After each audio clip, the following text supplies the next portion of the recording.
Rain tapped softly on the window of the evergreen foster care office, the kind of gray afternoon where hope feels thin. Noah, all of 10 years old, sat on a stiff plastic chair, his knees pulled up to his chest.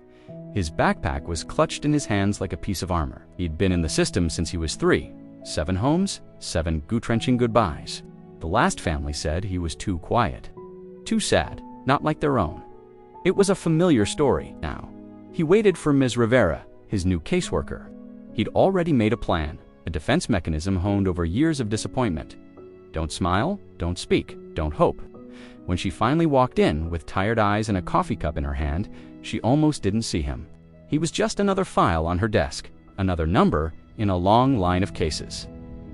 But then, as she moved past, his worn notebook slipped from his bag and fell to the floor with a soft thud. She bent down to pick it up, ready to hand it back with a polite, professional smile. And then she froze. Her eyes scanned the open page.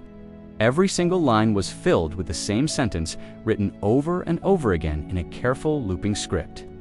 Maybe this family will keep me. She turned the page.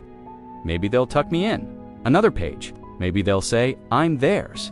Page after page, filled with the word, maybe, maybe, maybe.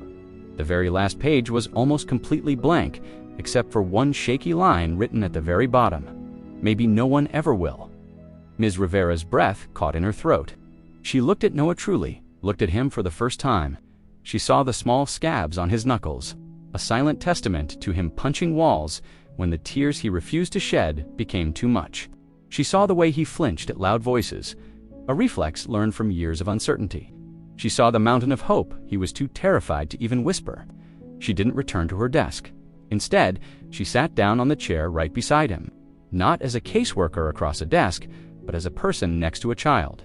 I read your notebook, she said, her voice soft and gentle. Noah's eyes instantly filled with tears.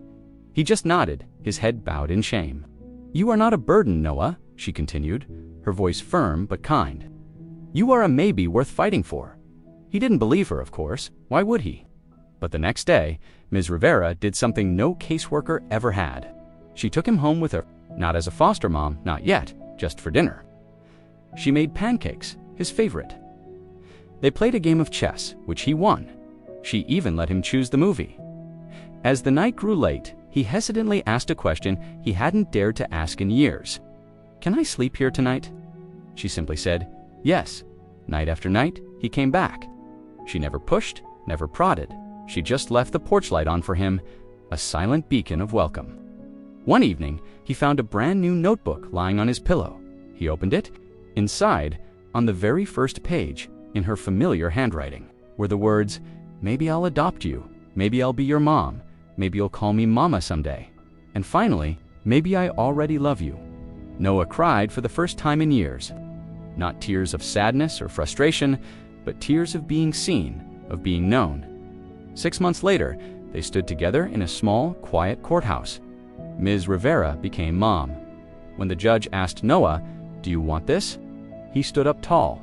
He looked right at her, his new mom, a real smile finally reaching his eyes, and said, she wrote maybe first, so I get to say yes now. In their home, 2 notebooks sit side by side on a bookshelf. One is his, filled with a boy's uncertain maybes. The other is hers, filled with a mother's confident forevers. Because sometimes, the most broken hearts aren't fixed with grand gestures, but with one person who sees the word maybe and dares to make it true. Thank you for watching. If this story touched you, please like and subscribe for more.